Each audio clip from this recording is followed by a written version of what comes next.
Oh, hey, good afternoon, everybody, or good evening, good morning. If you're in Alberta, good afternoon. If you're in anything east of Saskatchewan, you're watching Rebel Roundup, our painfully live news and opinion show here on Rebel News. I'm your host, your very confused host, Sheila Gunn-Reid, and I'm joined by my co-host, a different face than who we normally see on Tuesday, Tamara Ugolini. Tamara, how's it going?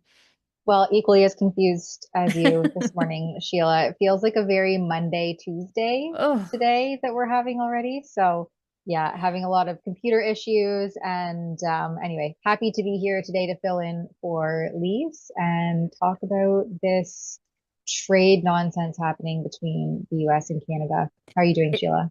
it feels as though every single day we're living like 2 months, just with all the trade news and Doug Ford being an absolute unhinged, crazy person. Um, where are his people to encourage him to step away from the microphone?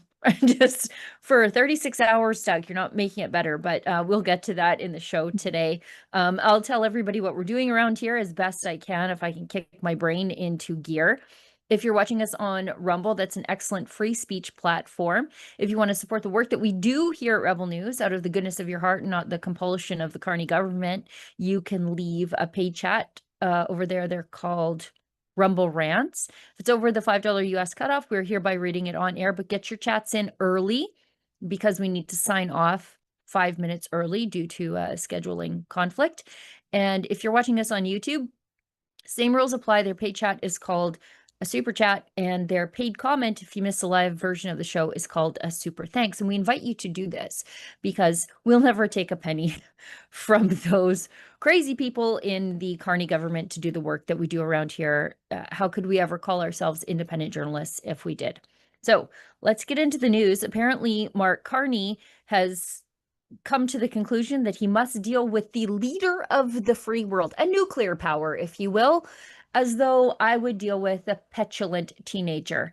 And I ask you, where do you, where does he get off? Like, what the heck do you think you're doing?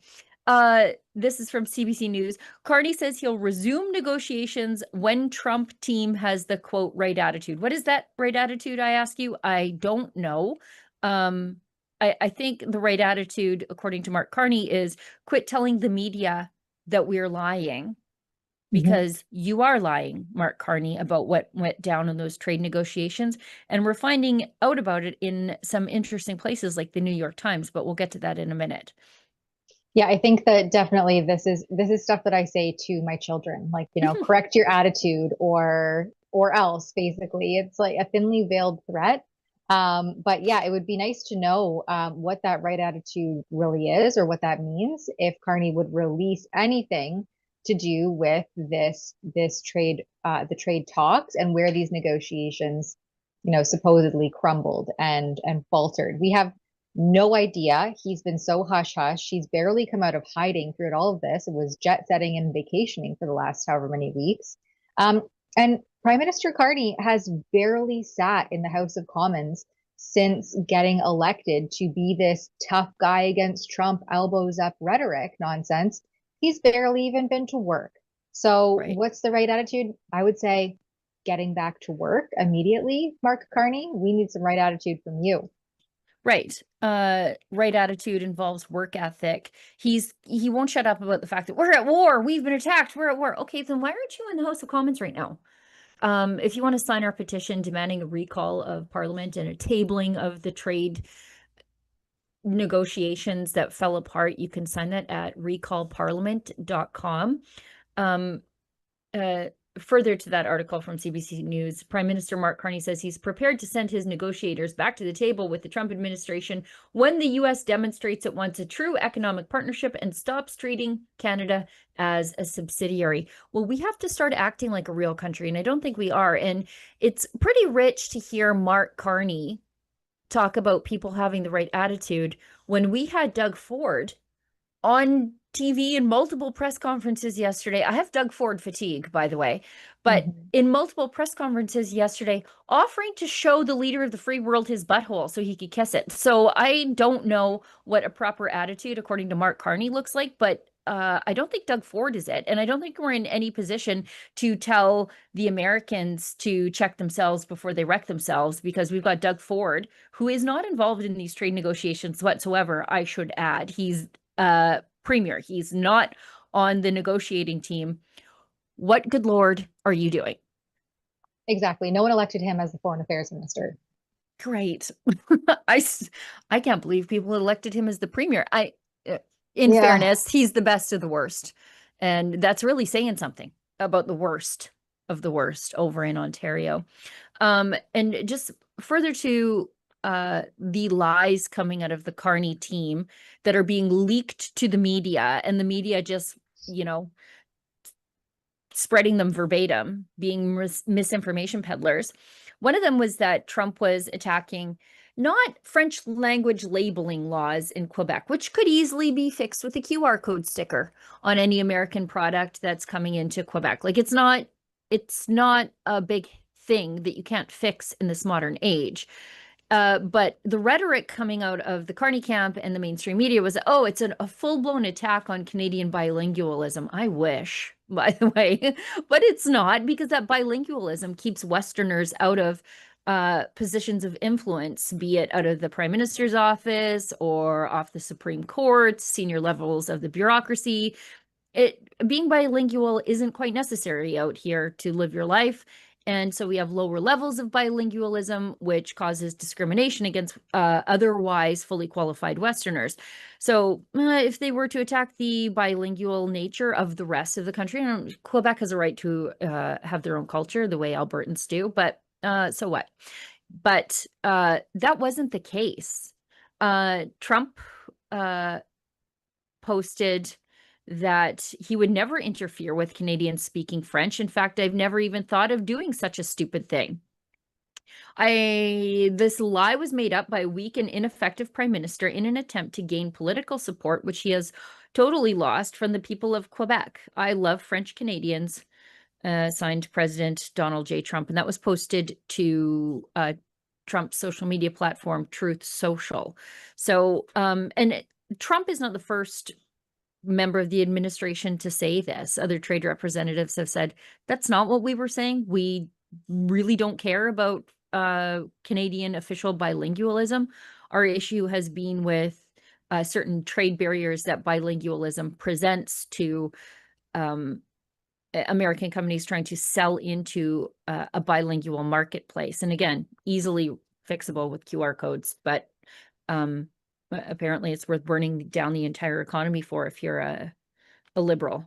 yeah, for political points, for Yeah, posturing. And it's the typical liberal spin that they've completely twisted what is happening to, poise themselves as the bigger people, the better country. I mean, Canada has so much leverage. We have a vast critical mineral supply, which the US wants. Trump did right. Project Vault. They are looking to secure critical minerals. We have a vast land, vast resources. There's absolutely no justifiable reason why Canada is in the situation that it is economically and in these trade negotiations. We have so much to go off of. It is complete political posturing what the liberals and the likes of Mark Carney are doing. And they're just spinning everything to look like it's in their favor, but being so hush hush with any of the details, arguably because it's not actually in their favor and they're in the wrong. They're destroying this country as they've been doing for the last 11 years. And honestly, if this doesn't get resolved soon, it could be the final nail in the coffin for so many Canadian industries. And it doesn't, the looks are dire at this point, I would say. And, you have social media that the liberals have tried vigorously to censor and suppress over the last several years. And we have platforms like Truth Social and X, where these other politicians, like Donald Trump and other independent media organizations, can still get the message across. So the liberals are failing at controlling the narrative. They are just destroying this country in the name of political and self preservation. Well, and speaking of destroying the country, we've got this press conference with Minister of Finance, Francois Philippe Champagne, whose wife is getting rich working over at Alto. He said today Canada will impose tariffs of up to 50% on about $20 billion worth of US imports. So dollar for dollar tariffs. Guess who pays those dollar for dollar tariffs? The consumer. We are struggling with out of control inflation, which is only going to get worse because guess what? They announced that bailout I said that they were going to do of tariff afflicted industries. So not only are we going to pay the inflation of out of control government spending because they can't get their act together and figure out a trade deal, but also the tariffs imposed on inbound goods are paid for by the consumer, which you know what? I'll talk about the consequences of that in a second, but let's just watch this. On August 22nd, the United States of America imposed tariffs on 50% on approximately $28 billion in Canadian goods. Those tariffs will have real consequences for Canadian workers, businesses, and communities across our nation. Canada must respond. And today we are in a proportionate, targeted, and strategic way. Today I'm announcing that Canada will match the United States tariffs dollar for dollar, rate for rate. Effective September 8th, Canada will impose counter tariffs of up to 15, 25, or 50% on $27.6 billion in imports from the United States of America. For each product, our tariff would match the American tariff on the same type of Canadian good. And so, what happened upon the announcement that Canada was going to impose these tariffs, which again, I reiterate, are only paid by the consumer? Well, the dollar tumbled. So, and it's projected to continue to tumble. We're having some problems on the tech side too. Okay, great. We were having a few problems on the tech side, being able to show you exactly what we were talking about. But Mark Carney's pledge to match US duties dollar for dollar caused the dollar to tumble, and it's only going to get worse. It's going to continue to tumble if you do any sort of cross-border business, if you have American investments, if you plan on traveling to the United States, your Canadian dollar is not going to go as far as you thought it might. Yeah, we export roughly 70% of our goods down south, and that is a much larger share than the reverse. And so this dependence asymmetry is something that we cannot escape the economic devastation and damage due to that asymmetry. And these dollar to dollar tariffs, as you've mentioned, Sheila, are only going to further hurt Canadian buyers, Canadian families, seniors, the younger demographics who, I mean, home ownership looks like basically a utopian fantasy at this point, the way that the market and the economy is going. And so retaliating and escalating this situation just seems so incredibly not only deceptive and unnecessary, but reckless at this point.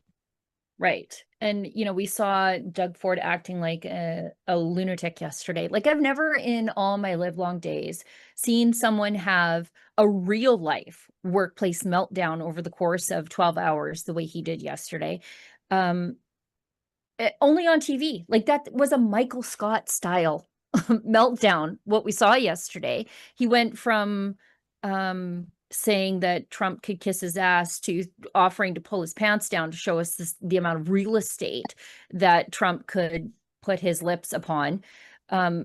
Where were his communication staff to tell him, Doug, we need to put a lid on it for the day. You are acting like a deranged lunatic. Let's just watch this because I think we were unable to show it on the live stream yesterday because it didn't happen. Doug Ford had already been crazy in the morning, so we got to that, but he just kept going. Like, it just kept going. He was having some sort of manic spiral over the course of the day, which prompted Donald Trump to react to Doug Ford and what he said? Well, he can kiss my ass as far as I'm concerned. We're going to go at him full steam. And we buy 400% more cars than anyone in the world. Maybe I have an idea. We'll get Danielle Smith on board. No, so the cars that they're manufacturing won't be able to fill up because we'll be controlling the oil and the gas going down there. And maybe what we should be doing is charging him triple on the oil, triple on the potash, on the uranium, on our, our metals and our rare earth metals. That's what we need to do. We need to throw everything in the kitchen sink at him. He's arrogant. He's cocky.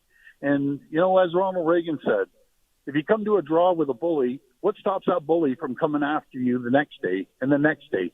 And that's all Donald Trump is a bully. Well, he's going to have a rude awakening. I'm going to throw everything in the kitchen sink. Like I said, he might as well call up the Energizer Bunny because he should be powering his facilities. Isn't this amazing, Bill? How we send them power, the power manufacturing facilities to go against our country. That's like America sending Iran weapons. It's ridiculous. So we're ready. And maybe time to rerun those Reagan ads in the U.S. again. What do you think? No. Well, stay tuned. That's all I have to say. Stay tuned. I don't think we should be taking any, first of all, Doug Ford's not our, he doesn't have anything to do with foreign affairs. He's not a trade analyst. He has no official role in any of this. And in fact, he's just stoking the fire and making everything so much worse, which really came to a head with those Reagan ads. What was that, about a year ago now, which Ontario taxpayers paid for to the tune of millions of dollars. That really just stoked the fire. And he's continued to do that ever since. And remember, he was threatening to cut off electricity to the US. Now he's threatening to cut off the gas, as though that won't also directly affect Alberta and thus the rest of Canada because of the equalization. But I don't think we should be taking any sort of financial advice or market advice or economic advice from the likes of Doug Ford, who has I don't even know what it is, $162 billion in net debt in Ontario since he took office. So why is anyone even giving any credit to Doug Ford that he has any idea about any of this stuff? He can't keep his own province cleaned up financially. He's just making a mess of everything. Well, and he made a big fat ass of himself when he said, maybe we'll get Danielle Smith on board and stop the oil exports. And maybe we'll get Scott Moe on board and we'll stop the potash exports. Because then he decided to get on the horn and call Danielle Smith and say, will you stop the oil exports? Which, by the way, would affect Ontario because Line 9 goes through Michigan, and it would ultimately stop the flow of oil and gas from Alberta to Ontario if we did that. But he's stupid, and no one's ever shown him a Natural Resources Canada map of pipeline infrastructure. And you would think that the premier of the province would know exactly where all the oil and gas to his province from the west comes from, but he doesn't. However, Doug Ford's idiocy aside, he did get on the horn to Danielle Smith, who told him to pound sand in the nicest way possible. So she posted to X, and she is the only grown-up, I believe, in the room, her and Scott Moe, who have both said for months, can we dial her back, guys? But no one seems to be listening. She said Canadians have every reason to be upset with the breakdown of the trade negotiations with the United States. The U.S. tariffs are harmful to both countries and straining one of the most successful trading relationships on earth. Yes, exactly. It's bad both ways. Then she said, I had the opportunity to talk to Ontario Premier Doug Ford. I recognize that these tariffs have a disproportionate impact on Ontario businesses. I wonder why that is. I wonder why Ontario's getting it worse than everybody else. I offered my support on how we can constructively work together to strengthen the Canadian economy. And she goes on to say that she's actually she's committed to accelerating the construction of pipelines, including the Northern Shield pipeline from Alberta to Ontario and the oil pipeline to the West Coast and other critical export infrastructure. So she's saying, actually, we're going to export more, sorry. And she also said, as I've said in the past, cutting off Alberta energy exports to the US would be extremely harmful to Canadians and is not a viable option. So she told Doug Ford, I guess, to kiss her behind while we're threatening all of this as some sort of commonplace political rhetoric. She told him no. And you shouldn't be telling people that you're going to get her on board because she's a free thinking woman elected by the majority of Albertans. And so, no, thank you. You don't get to tell her what to do, Doug Ford. Who the heck do you think you are? By the way, just because you think that you've got the ear of the prime minister, you definitely don't have the ear of Albertans nor our premier. And still, friends, Doug Ford thought what he said was some sort of oratory masterpiece, and he doubled down later in the day. So let's hear from him. Efron. No, I would like the Juno clip I just put in the chat. Just before we get there, I want to point out that it should be no surprise why Ontario is suffering. And I'll put this in the chat quickly too, because I saw this from also Trump's Truth Social, where he says the United States is giving serious consideration to changing the name of Lake Ontario to Lake America, in that we don't expect to doing much business with Ontario any longer. Thank you for your attention to this matter. So yeah, thank you single-handedly, Doug Ford, for this exact thing. Yeah, so let's watch this clip from Doug Ford later on in the day. Again, thinking that what he did was brilliant earlier in the day. He thought, you know what? Double it down, boys. Let's do her again. And he does. You sound a little more subdued than you did this morning on the radio when you said Donald Trump could kiss your ass. Did the prime minister tell you to ask you to tone it down a bit? No, he didn't. I'm not going to comment, but he wasn't against that. And I have a lot of real estate on my ass, so he has a lot of room to kiss my ass. So well done. I just do. I'm a big dude. What can I say? You sound a little. Okay, yeah, I mean, good. no shame in Doug Ford's nonsense game. As I joked on the internet yesterday, this doesn't end until we all are taken along on a Doug Ford colonoscopy. Like, what is he doing? Why does he talk like this? And Trump didn't care for it either, because he also posted on Truth Social lots of bluster from Doug Ford, who is the premier of the Canadian province of Ontario, but who is better known as the less charismatic, intelligent, and overall unimpressive brother of the late, great Rob Ford. America has been carrying Canada for decades, but no longer. The USA will always be far bigger, richer, and stronger than Canada. Yep. Honestly, where's the lie? Not bigger, but economically speaking. Without the United States, Canada couldn't survive. It's where they get all of their money because of their current bad leadership, primarily Governor Carney and his flunky Ford. They will not be allowed to keep taking advantage of the United States. They're key to survival. Remember, much of the electricity, oil, and gas that Canada gets is transported through the USA. That's true. And Doug Ford should not be screwing around with this because of Line 9. Now, Line 9 is currently in the middle of a legal dispute, which the federal government in the United States has taken the side of the energy operator, Enbridge. Now, they can very quickly reverse that position, and then Ontario is screwed. So if I were Doug Ford, I would zip my big fat mouth for a minute, because it is highly unhelpful now that President Trump, the leader of the free world, is calling you a flunky. Anyway. Well, great. And that is what we have as one of the main points of agitation, trade, what I can't think of the word that trade irritants. An irritant. Thank you very much. This came from, and I'm just trying to pull it up. The New York Times yes. had a piece here that revealed a little bit of the insider information into where the negotiations started to take a tumble, and that was exactly the Keystone XL, the pipeline. And a quote here, or an excerpt from that article, reads that when officials said that when Mr. Carney and Mr. Trump spoke by phone, Carney mentioned the pipeline and saying that for the right deal on tariffs, Canada would consider bringing its side of the pipeline back to life. And then, of course, Trump was thrilled. But by Friday, which was the deadline for the negotiations to be finalized, the deal to be done, which obviously it's not, the Keystone Pipeline idea was buried once again, and the U.S. official said that Canada had expressed reluctance to cooperate, and that the trade deal on the offer was not good enough, apparently, to make the pipeline make sense. So that is a serious point of contention. Allegedly, throughout this process, again, we don't know because Mark Carney and the Liberals refused to disclose any of that information to the Canadian public. And the House isn't set to resume. Parliament doesn't resume for almost another full month. So unless they decide to recall Parliament, which we're petitioning the government to do, we'll still be left in the dark for the next month at least.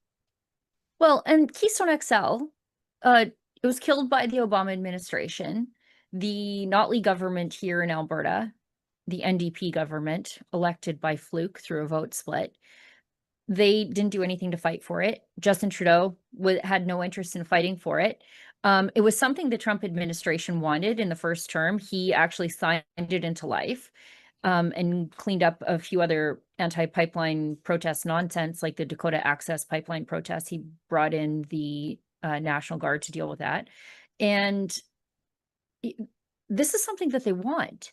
This actually shouldn't even be involved in any of this. The Keystone XL pipeline is in the national interest of Canada. If you have an administration that wants it, it shouldn't even be part of this.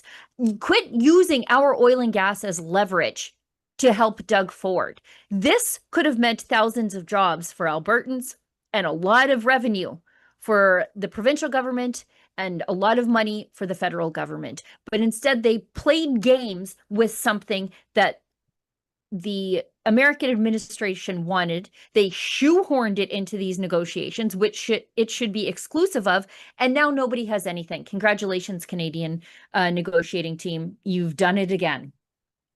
Yeah, and I think they're starting to realize how escalating these tensions is not going to work out for the better interest of all Canadians. And it also it's just adding fuel to the fire on a relationship that should be and has always been diplomatic and should continue to be diplomatic. And I think you can see that now with Premier Ford on CNN trying to kind of walk back his inflammatory rhetoric from yesterday.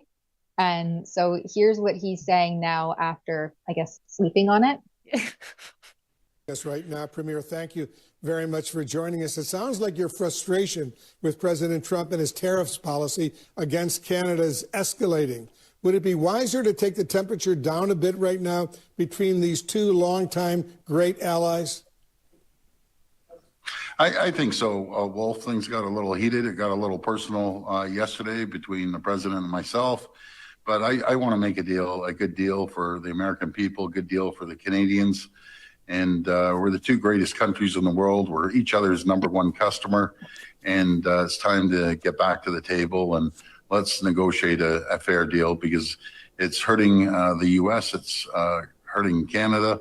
And we just want to make sure that we have a fair deal. Yes, right now. This is so bipolar. Is he on Ativan or something? He looks right. Chemically sedated there. He says he wants to make a deal. You're not on the negotiating team. You are actually making everything hard for people who are trying to negotiate in good faith. And who is he to say we've got to bring the temperature down? Good sir, you're the one that cranked it up to boil. Now you want to bring everybody back down to simmer? You want to be the voice of reason? You acted like a lunatic for 36 hours straight. Every time he got near a microphone, he was talking about his anus. Like now he's on CNN saying, you know what? We've got to bring the temperature down. You're the guy who cranked the flame up. Who are you now to be the voice of reason? Just go away for 48 hours and come back. You know what? As chemically sedated as this is fine. Whatever he's on, stay on it. Yeah, you know that old adage, it's, you know, if you don't have anything nice to say, it's better say nothing at all. Like if you don't have anything intelligent to say, if you're just going to tell somebody to kiss your behind or invite them to scope out the real estate on your rear end, then maybe it's time to just rein it in. I mean, Corey Tonight, where are you during all of this? You have all of this advice and campaign managing for the likes of Doug Ford. What was yesterday, and how are we where he is today? And why can't that be the baseline? Like, this is so confusing for everyone when you have politicians standing up in front of such an audience and really on the world stage engaging in this kind of inflammatory rhetoric only to gently try to walk it back the very next day. Like within, I would say, what, 12 hours? This is how Doug Ford is conducting himself now. Yeah, It's insane. I'm not some sort of amnesiac. I lived in fear yesterday for the good people of Ontario. Every time we got a press announcement saying that Doug Ford was having a press conference, I thought, my heart goes out to you, steel workers. My heart goes out to you, auto workers, because you're going to get nuked because Doug Ford can't shut his big, stupid yap. Like, we're not hard of remembering. It happened yesterday. It happened hours ago, like a sleep ago. And now, oh, everything's getting heated and cooler heads have to prevail. Yeah, we were saying that about I you. think this is Ford buying up potential federal leadership and just seeing how he can play good cop, bad cop with the likes of Mark Carney. And obviously it's proven all along, so I don't know why he's still trying to engage in this kind of nonsense. It's proven all along to have not been effective and to have only escalated and made any sort of deal be A, less out of reach, and B, detrimental to the Canadian public.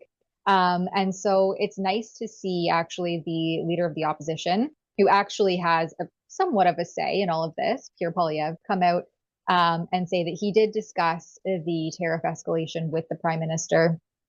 And then his message, of course, which I am fully in agreement with, is to release the text of the rejected agreement, to recall Parliament, and adopt an emergency economic action plan to save jobs and lower costs for our people. Yeah, now, that last part, that's a little wishy-washy. And again, it smells kind of like the COVID era CERB style bailouts that were given to businesses, many of which were given improperly. And it just contributed to our inflation that we're still suffering the consequences of. But his plan would be to scrap the gas taxes. Yep. Until Canada Day, I would say indefinitely. But always, if they're hurting us now, they're hurting us then. Have zero capital gains tax on reinvesting in Canada. Yep. Perfect. End the industrial carbon tax. Yep. Green light the 500 projects waiting for federal permits, get the bureaucracy out of the way, and then have zero sales tax on Canadian made cars. I mean, this doesn't sound like rocket science to me. Sure. We can unleash the potential of the Canadian economy, and it's the Liberals repeatedly who are holding it back. Yes. I think we've got a video. I think we'll just do one of these videos and then we'll hit an ad break. Conservative leader Pierre Poilievre urging Mark Carney to recall Parliament and come up with an economic plan that hopefully doesn't involve hundreds of billions of dollars in COVID-style bailouts to businesses, including the auto sector. I'm getting tired of bailing out those guys. And no more CERB-style payments to people who abuse them, because remember, many of those went to people who were gainfully employed with the CRA. So anyways, let's watch this. Later today, I'll be talking with the Prime Minister on the phone, and I'll be asking him to recall Parliament for a real economic plan to protect jobs and lower the cost of living for people as we go through this difficult time. Conservatives are ready to join with all parties to lock arms and fight for affordability, for jobs, and for the country that we love. Later today I'll be. I thought there was a longer clip than that, but No, I mean, that's okay. this is not rocket science.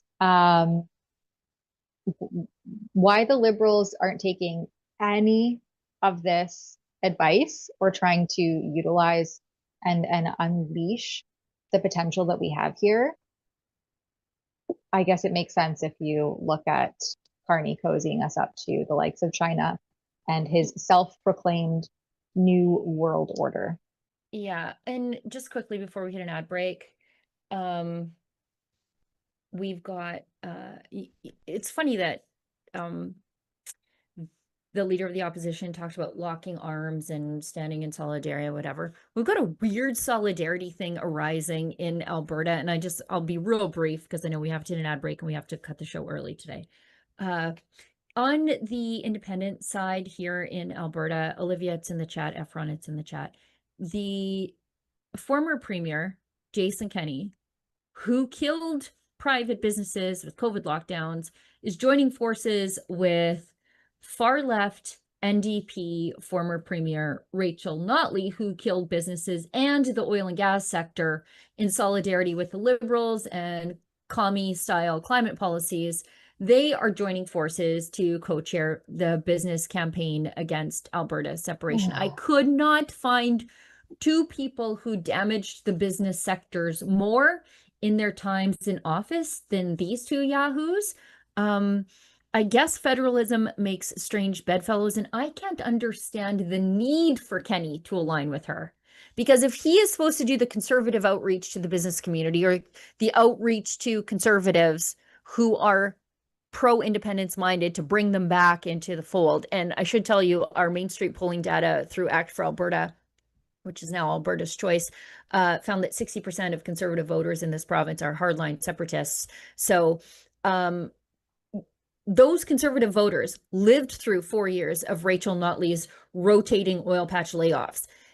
Do you think that teaming up with her is going to convince people to the Federalist side? It makes zero sense whatsoever. Those conservatives who lived through the 500 job losses in one day, another 800 job losses another day, the lineups of cabs in downtown Calgary as the oil sector was laying off office workers and people walking downstairs with their boxes in their hands, we remember that. Those of us who didn't have our family members laid off in the oil patch, a lot of them had to go work overseas to get jobs in the oil sectors there. But some of us even have survivor's guilt because everybody around us lost their jobs. And you think that teaming up with Rachel Notley is really going to convince the business sector on the issue of independence? Conservatives who lived through that hate her like the Pope hates the devil. You have to be out of your mind. But you know what? As a Western separatist, I love this idea. I love this for him. That's all. Bipolar disorder maybe should be the theme of the live stream today. I don't get it. Because that is just an unhinged partnership that I couldn't believe it when I saw it. I was like, what? To what end? To what end, my friends? What does this serve? Who does this convince? It doesn't convince the NDPers, and it sure as hell doesn't convince the UCPers. So who is this convincing right now? Yeah, what is even happening? Is this, I wager, is this some sort of weird dream? But nope, this has to be real life here in Canada. It never surprises me. Am I on Doug Ford's Ativan? Like, right. What did I read? What is happening here? All right, let's go to a quick ad break. We'll come back to read a Rumble ad read, and then we'll wrap up the stream. Right now, Byrna is having their biggest sale ever with 25% off everything on the Byrna Canada site, but only from August 17th through August 24th.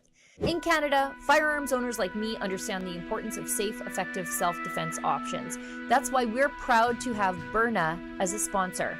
Byrna's less lethal launchers are designed to help protect you and your family without taking a life. Byrna offers peace of mind, accessibility, and a practical layer of personal security for Canadians who value safety. Learn more at byrna.ca/rebel. That's BYRNA.ca/rebel. For generations, many Canadians have preserved more than just firearms. They've preserved history, tradition, competition, memories. But under Trudeau, and now Carney, heirlooms, estates, collectibles, and competition firearms now have to be surrendered and destroyed. While violent gun criminals get pass after pass, openly ignoring any legislation, lawful gun owners are trapped in an increasingly unfair legal system. But we can help. Canada's National Firearms Association's Save Firearms program offers the legal pathway to preserve what matters, while we work towards a political solution. Don't let yours be next. Save history, save heritage, save firearms. Visit nfa.ca today to learn more. All right, we have a Rumble Wallet script here to read. It's about crypto because we hear a lot about crypto, but there's a part that most people miss, and that was that crypto was created so you could actually own and control your money. After the 2008 financial crisis, Bitcoin was designed as an alternative to banks. So instead of a bank holding your money, delaying transfers, or limiting access, you're in control. And if you've ever had to wait for a transfer to clear, you felt that problem. Now, fast forward to today, everyone has heard of crypto, but getting started still feels complicated. That's exactly why I use Rumble Wallet. It takes all of that complexity and makes it simple. Choose what you want: Bitcoin, dollar-backed stablecoins, or even digital gold backed by real gold. There's no complicated setup. It connects with MoonPay, so you can use your credit card, debit card, or bank and be up and running in minutes. Once you're set up, you can even support your favorite Rumble creators like me and Rebel News directly. So do this now. Scan the QR code or click the link in the description and download Rumble Wallet. From there, you can set up your wallet, tap buy, and you're in the game. In just a few minutes, you can go from hearing about crypto to actually owning some. Now, we have a few more things to get to on this trade talk, tariff war, trade war, however you want to call it. I'll let you pick. Yeah, we have, well, I'll skim through the Pierre Poilievre one because I think we kind of got the gist of it from his post in that other video. But we have one here from Jamil Javani. Yeah. Who's being called a traitor for saying, for being the first guy to say the Liberals dropped the ball here. And he's been called a traitor for, I guess, opposing the government, which is sort of in the name, the official opposition. It's just like COVID, where everybody has to be part of a uniparty instead of actually doing their jobs. I'm happy to see the Conservatives actually opposing something for once. And we have Jamil Javani, who was the first one out of the gate on this. And I think he was brave enough to test the waters for the party to see which way the wind was blowing. And he has not backed down. This is good doubling down. What we saw from Doug Ford was bad doubling down. This is good doubling down. Right. Jamil Javani here. I'm with the great MLA Harman Bangu and Trevor from Pacific Bolt Manufacturing. I'm here to visit a business that employs 60 people full-time and supports hundreds of other jobs, building projects all across Canada, including my home province of Ontario. And we're here to learn how tariffs are impacting businesses on the ground. Trevor? Hi there, thank you. Yeah, I'm the president and owner of Pacific Bolt Manufacturing. Our family's been doing this for over 50 years. We're heavily involved in the Canadian steel industry, and unfortunately, with the tariffs that were on for the last 2 years and the new ones, it's greatly affecting our ability to keep manufacturing and employing people. We're here to support the 50 families that work in this operation, and we want a long-term successful operation that hopefully we see more Canadian content in steel and more Canadian projects using Canadian-made products. And if we're going to get serious about building in Canada and building nation-building projects, we need a Canadian component. And what better to do it with great companies right here in the riding of Langley Abbotsford than Pacific Bolt, right here with Trevor. And these are the companies we need to support and make sure they're here to succeed and provide families and a life for the future generations to come. Now, you heard it yourself. People in Ottawa want to make this about politics, but this is about people. And this is about the government stepping up to support Canadian manufacturing and, most importantly, Canadian workers. Let's get to work.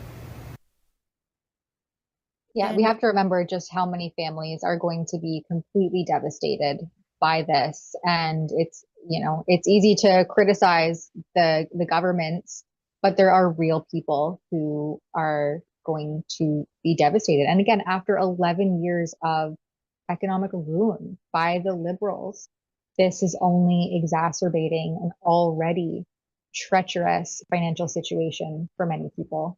Yeah. And that's really sad.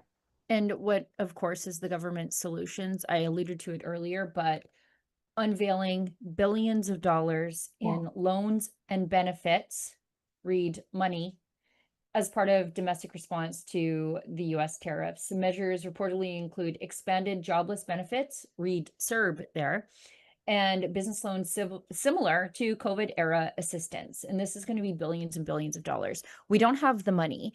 And if you listen to Doug Ford, he would like Alberta, who is outside of, Saskatchewan, one of the only creators of job wealth in this country.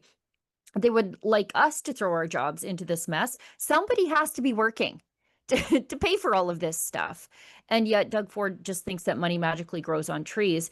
And so do the Liberals. Like, we cannot afford this. And the economic impact of the inflation that this will create, we have not stopped the inflation spiral caused by COVID spending. Now we're going to get tariffs on top of those things.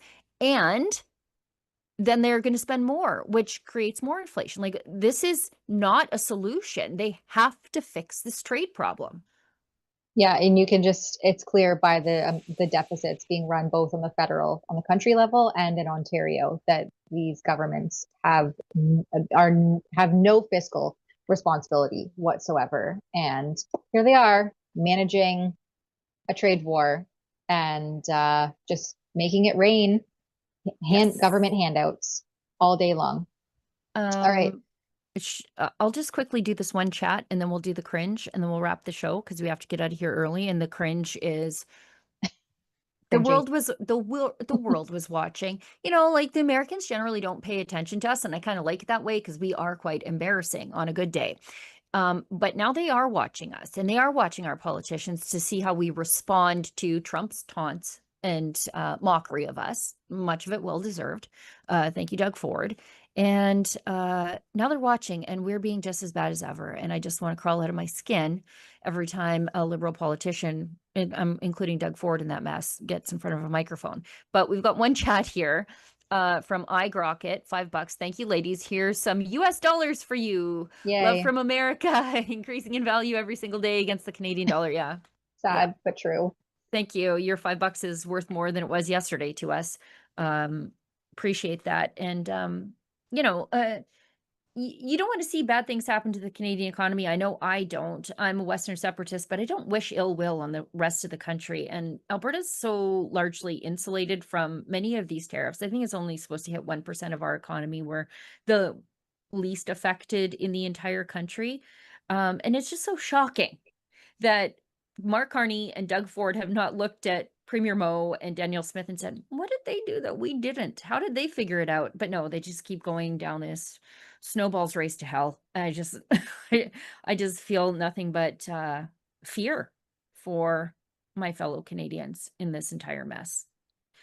Yeah. And speaking of that fear, instead of, getting right to the point or doing anything actually productive about any of this, during the Liberals press conference this morning, where they're announcing the counter tariffs and I believe also the bailout amounts that they're proposing for these CERB style business supports, a Liberal minister, who is she here? Mona Fortier? Yeah. Fortier. She began, well, hear it for yourself. This is how they began their press conference this morning. Before we begin, I would like to acknowledge that we are gathered today on the traditional and unceded territory of the Algonquin Anishinaabe people. We recognize the enduring presence, cultures, and contributions of Indigenous peoples, and we are grateful to be able to gather on this territory today.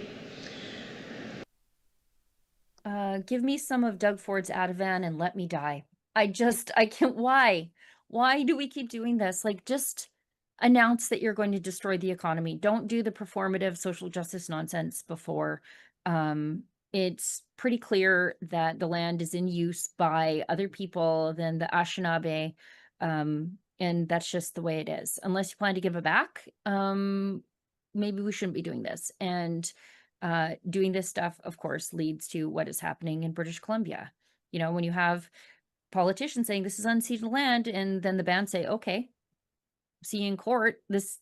What do you think you're doing here? And this is, of course, as I said, nothing new from Canadian politicians. I just don't like them doing it in front of the world. You know, so embarrassing. You can go back take into the records and see that much of it was actually ceded. This is not unceded territory. Much of it was traded, and we have the records on the Government of Canada's website to prove it. So maybe these politicians or the lawyers, hey lawyers, where are you? You should be looking into this and get your facts straight. Why do they keep embarrassing us? What have we done to deserve this? What have we done as a collective country to deserve what the Liberals are doing to us on the world stage? Whatever it is, it couldn't have been that bad. Like, what did we do? Okay, let's wrap the show. You got to get out of here. Thank you, everybody, for joining. Thanks to iGrocket for your super chat. And anyone who wants to support the show, please do so by giving us a super thanks. Always appreciate your support, especially as things become increasingly tumultuous here in Canada. Send help, I guess. Thanks, everybody behind the scenes who make sure that the stream runs as smoothly as possible for being painfully live. Thanks, Sheila, for always keeping the stream afloat. And we'll see you back here, same time and place tomorrow for the Buffalo Roundtable from 1 to 2 p.m. Eastern. Until then, stay sane and question everything. Hello everyone, it's Alexa Lavoie from Rebel News, and I have some big news I've been dying to share with you. I'm officially going on this year's news cruise, and I want you right there with me. So write this down, thenewscruise.com. That's where you go and reserve your cabin. And I will say it again before we are done, so stick with me. Here is what makes this year so special. For the very first time, Rebel News is teaming up with our friends at Juno News. 2 independent newsrooms, 1 unforgettable week at sea. We set sail on Saturday, November 20th, out of Fort Lauderdale, aboard Holland America Line's gorgeous MS Eurodam. 7 full nights in the Eastern Caribbean, returning Saturday, December 5th. And the itinerary is stunning. We will visit Grand Turk, San Juan in Puerto Rico, San Thomas, and Half Moon Cay, with relaxing days at sea in between. Sunshine, spectacular beaches, incredible food, and the best company you could ask for. But honestly, it's not really about the palm trees. It's about the people. You will get to spend the week with me, Ezra Levin, Keen Bextay, constitutional lawyer John Carpay, and journalists from both Rebel News and Juno News, like my colleague David de Menzoy-Menzi. When the ship is at sea, we host private receptions, exclusive panels, Q&A sessions, and roundtables. Candid, off-the-record conversations you won't find anywhere else. And every single night at dinner, we rotate seats. So over the course of the week, you will actually sit down and talk with all of us. No cameras, no scripts, just real conversation. Now, here's the thing. Every cruise we have ever run has sold out. And this year, with Juno News joining us, demand is higher than ever. The best cabins, especially the balconies, always go first. So don't wait. Go to thenewscruise.com right now to explore your cabins options and book your spot. Or if you got questions, give us a call at 1-800-707-1634. I cannot wait to see you on board. This is going to